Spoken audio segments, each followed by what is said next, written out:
What's up guys, Greg with GY Fitness here today on a Saturday afternoon with GY Fitness athlete and NPC competitor Shane Ngannou.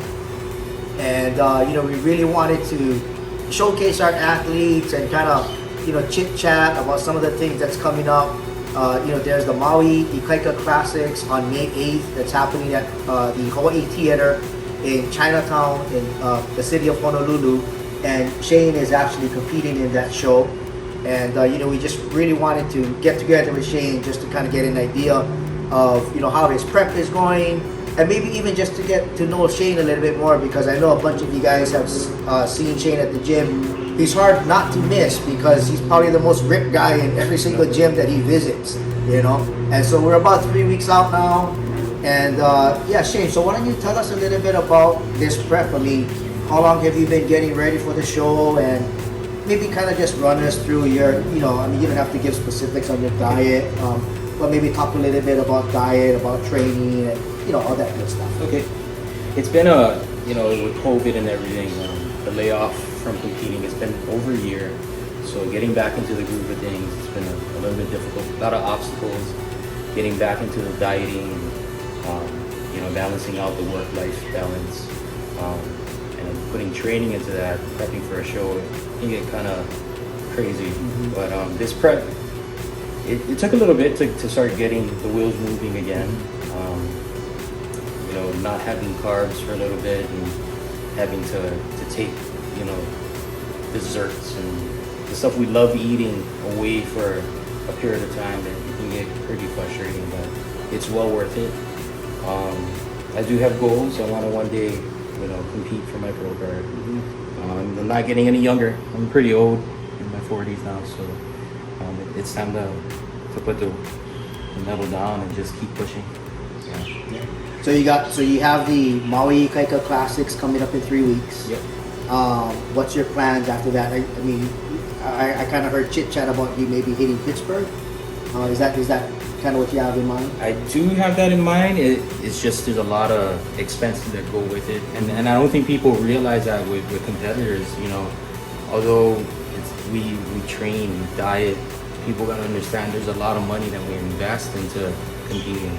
You got airfare, and because we live in Hawaii, airfare is a lot more expensive. You got hotel stays, and you gotta worry about prepping your food while you're away from home. And a lot of hotels don't have microwaves or kitchens, so we gotta make do. And those are the factors that we need to consider when we fly up to do USA. Mm-hmm. I haven't done it, but I have a lot of teammates in GY Fitness that done it and have been successful. So they're a big inspiration to me. I look up to Wayne. And a few other colleagues that we have. I look up to them. Yeah. And I want to follow in your footsteps. Yeah, no. And it's when you talk about like expenses, that's related to bodybuilding, right? And just competing in itself. And expenses is definitely probably one of the biggest barriers that we all have to kind of overcome, because it's not like we don't have bills, right? We have car payments, we have mortgages, we have electric bills, and living in Hawaii is not the cheapest place to live. So it's how do you find that balance to, number one, do what you love to do, right? Which is compete, which is stay fit, and number two, be able to live in one of probably the most expensive states in America, right? That's one component, right? And then the second thing too that I think maybe we should touch on just a little bit is the amount of time that you have to spend, getting ready for the show, and how that time away can affect family, friendships, relationships. Why don't you touch on that a little bit? Well, as you probably know, competitive bodybuilding, it's a selfish sport. We do it for ourselves, right? And there's a lot of, not just time that we sacrifice, it's the sacrifices that our family and our loved ones make. Because, without their support, we wouldn't be as successful as we are as bodybuilders.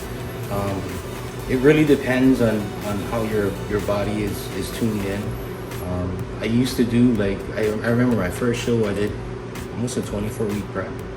And as I did more shows, it decreased 10 weeks, 12 weeks. Mm-hmm. Now I did a 10-week for this one. I wanted to do an 8-week, but I just felt like I needed that extra time because that big layoff. Mm-hmm. But yeah, you're right. There's a lot of sacrifices that goes into competing, that we gotta balance out. You know, people just see us when we're on stage, but they don't see the hardships that we experience behind the scenes. You know, and I think that's what makes winning and competing a lot more satisfying for all of us. You know, I think that's why we love doing it, because all the hard work we put into bringing that version of ourselves on stage and being successful at it makes it that much more satisfying. Yeah, and I think, you know, that's a really good point that you just made, because, you know, some people think that, you know, we're the sole reason why we compete is for the medals and the trophies, right? But I mean, that's a great part of it, but also it's like, you know, it's a personal challenge on how far you can take your physique. You know how far you can push yourself and get past that pain barrier to making your physique better than it was in the previous competition, right? So it's always building upon that, and basically it's kind of like compounding your body and just becoming better and better and better. And you know, I think a lot of people don't realize that it's not just, you know, for the fame and for the photos and for the medals and the trophies, but personally, deep down inside, it's self-satisfaction, right? I mean, you do something that probably 99.9% of the population will never ever experience in their lifetime, you know? And so, you know, what you do is among a small percentage of people, and you know, it's like you said, it's a selfish sport. It's a solo sport when you kind of think about it, because when you're on stage, you're definitely, you know, you don't have, you know, like a running back or a quarterback or a lineman, you know, with you. You're on stage all by yourself, showcasing all the hard work you did. You know, there is a team kind of aspect as you know, train, and you know, as you work your way up to the show, during, you know, when you're off season and then during contest prep. I think that's important though, because from a psychological standpoint, right, like you said, mental focus and all that stuff, a lot of the daily things can really get in the way. You have a full-time job, don't you? Yes. Okay, you have a full-time job, you have a family, you know, you have bills to pay. It's not like you do this full-time, you know. And one of the things that I want to say about Shane though is that some of you guys might not know, and Shane has truly really progressed in this sport over the years, and I've been so blessed to actually see it happen, because I've been with him in many shows, and I've been seeing his physique get better and better and better. And Shane is the type of person that just continuously grows, educates himself, and makes sure that he always gets better in the next show. Can you guys believe this? You guys probably don't even know this, that Shane hasn't done cardio, and we're 3 weeks out, right? And this guy is like, I mean, he's peeled. I mean, you know, and we'll post pictures. He was actually, you know, practicing some posing here, and we'll have it up on this YouTube video. But you're gonna see, you know, a lot of you guys are probably gonna think, nah, you know, there's no way this guy's not doing cardio. But man, this guy's just blessed, you know, with the genetics, and you know, he like literally he hasn't done any cardio. So, and if you know Shane, then you know. Anything you want to say to your family and friends out there? I know the show is coming up real soon. Anything you want to, you know, tell them? I just wanted to thank everybody that's been supporting me. You know, my wife, my daughter, you know, the team, GY Fitness. Over the years that we've been with GY Fitness, it's just been nothing but support.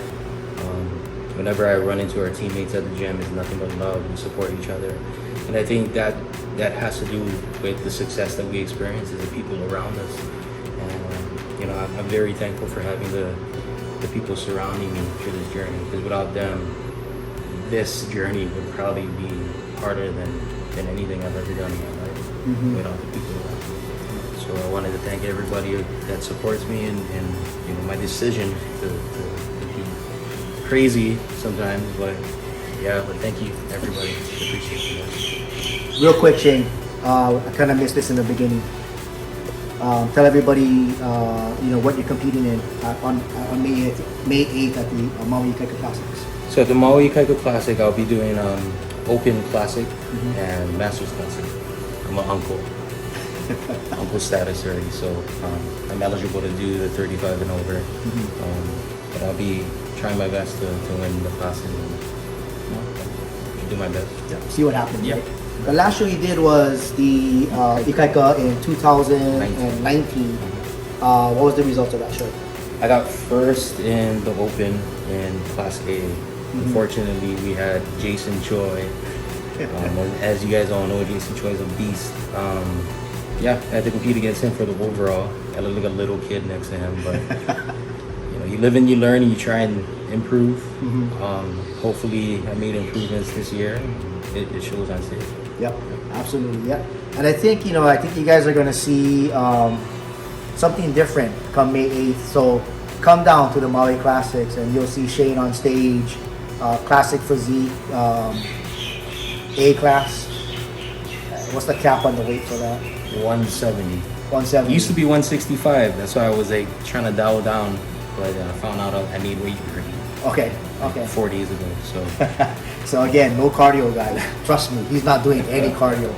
And I'm really jealous because when I compete, I got to do like 2 hours of cardio. Lucky guy. So May 8th, again, Maui Ikaika Classics. Come check out Shane as he competes and, follow the journey because, we're hoping that Shane can make it up to Pittsburgh and, give it a shot for that pro qualification to the IFBB. And see what happens from there. I think it's important for us to really, support the local athletes in Hawaii. We're a small community. Everyone knows everybody, and we're all striving for, the same thing. Right? We all want to be, the best that we can be in this sport. Also want to thank all of you guys for watching. Obviously, please subscribe, please like, please comment. You can also follow us on Instagram. And also check out our website at www.gyfitness.org, and you can actually see Shane on there because he's one of our athletes, and we have his photos and his profile up too. So, anything else you want to talk about, Shane? Or I know you're hungry. We did a photo shoot before this, so you're probably like, man, just stop talking so I get my rice cakes here, right? Yeah. Meal coming up. I think it's meal 4. Okay. Meal 4. You get 2 more meals. Yeah. After that. Yeah. Okay. You still training hard? You still like? Yeah. Train the gym. Yeah. I actually trained early this morning to make the meeting today. Today. Okay. Okay. All right, guys. Well, let me stop talking because Shane's hungry.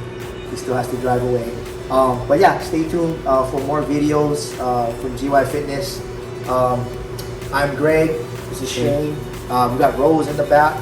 And brother Chad, he's out there. He actually did our photo shoot. What's up, Chad? Thanks for coming by, man. But on that note, we will see you guys later. Take care and be safe.